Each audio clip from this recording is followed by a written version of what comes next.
17+8 tuntutan rakyat tengah menjadi perhatian. Digagas sejumlah pegiat media sosial, tuntutan ini menjadi rangkuman berbagai aspirasi, keluhan, dan harapan masyarakat menyikapi berbagai persoalan bangsa akhir-akhir ini. Pada 4 September, sejumlah pegiat diantaranya Jerome Pauline, Ferry Irwandi, Andovi Dalopes, Jovial Dalopes, Fathia Izati, dan Andita F. Utami menyambangi gedung DPR. Mereka menyampaikan dokumen fisik 17+8 tuntutan rakyat dengan tenggat waktu yang berbeda. 17 tuntutan jangka pendek dengan tenggat waktu 5 September 2025, sementara 8 tuntutan jangka panjang dengan tenggat waktu hingga Agustus 2026. Tak hanya ke DPR, tuntutan 17+8 juga ditujukan ke Presiden, TNI, dan Polri.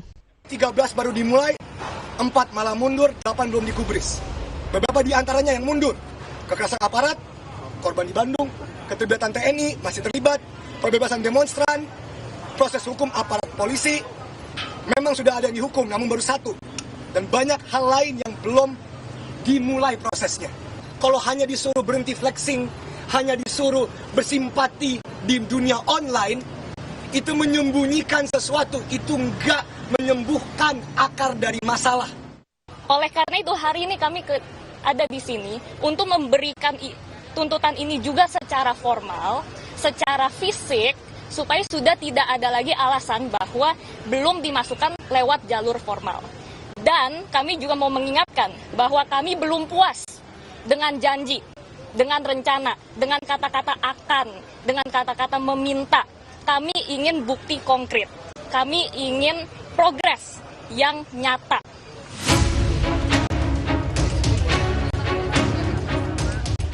Perwakilan DPR RI Andre Rosiade dan Rike Diah Pitaloka menerima langsung dokumen 17+8 tuntutan rakyat. Andre pun menandatangani surat serah terima. Andre dan Rike bilang pimpinan DPR sedang bekerja untuk mengevaluasi tunjangan dan kinerja anggota. Sampaikan duka cita mendalam atas jatuhnya korban yang kemarin dalam peristiwa September gelap setidaknya bagi saya pribadi. Dan tentu saja kami juga mohon dukungan karena ini juga lagi rapat resmi. Mudah-mudahan tuntutan rakyatnya bisa ditambah, yaitu kita sedang rapat dengan Kemendag. Ini kita lari ke sini untuk menerima teman-teman, yaitu turunkan harga kebutuhan pokok. 17 tuntutan memiliki tenggat 1 minggu karena dinilai bisa dipenuhi para pemangku kebijakan sesegera mungkin. Beberapa di antaranya yaitu bentuk tim investigasi independen, kasus kekerasan dan pelanggaran HAM selama demonstrasi, bekukan kenaikan gaji dan tunjangan DPR, transparansi anggaran DPR, sanksi tegas anggota yang bermasalah, bebaskan demonstran yang ditahan, hentikan tindakan kekerasan polisi hingga terkait kesejahteraan tenaga kerja. Sementara tuntutan dengan tenggat waktu 1 tahun diantaranya meminta reformasi DPR besar-besaran, reformasi perpajakan, sahkan RUU perampasan aset, reformasi kepolisian, hingga tinjau ulang kebijakan sektor ekonomi dan ketenagakerjaan. Sebelumnya, pimpinan DPR menemui perwakilan mahasiswa di dalam gedung DPR pada 3 September. Mahasiswa langsung diterima Wakil Ketua DPR Fraksi Gerindra Sufmi Dasko Ahmad, Wakil Ketua DPR Fraksi Nasdem Saan Mustafa, dan Wakil Ketua DPR Fraksi PKB Cucun Ahmad.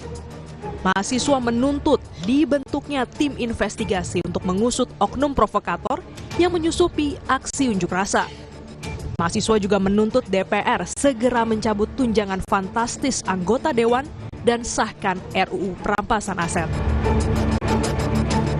Nah, kami dalam audiensi tadi juga sudah menyampaikan bahwa DPR juga dalam waktu yang singkat-singkatnya akan melakukan evaluasi menyeluruh baik terhadap tunjangan maupun keterbukaan kegiatan DPR, nah itu termasuk yang di dalam 17+8. 17+8 tuntutan rakyat diharapkan mampu menampung, mengkurasi, menyatukan, dan menyampaikan berbagai aspirasi dari beragam lapisan. Tuntutan ini juga dapat dijadikan pedoman bagi para pemangku kebijakan untuk menentukan langkah strategis dalam menjalankan pemerintahan yang lebih baik. Tim Liputan, Kompas TV. Informasi terkini, saudara, kita akan melihat langsung bagaimana situasi di DPR di hari ini dengan waktu 17+8 tuntutan rakyat. Kita langsung sapa jurnalis Kompas TV Putri Oktaviani dan juru kamera Julian Fernando dari gedung DPR Jakarta.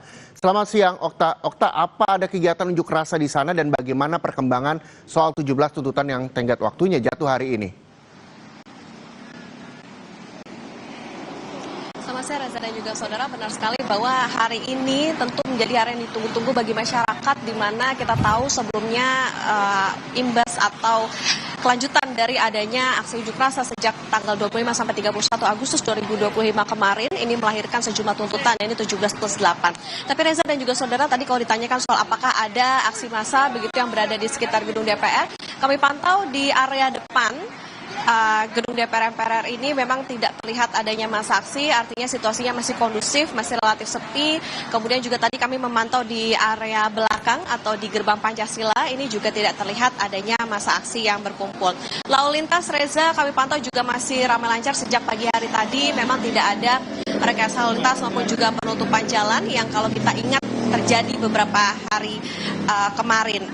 Hari ini Reza, bahwa adanya deadline atau tenggat waktu dari tuntutan 17+8.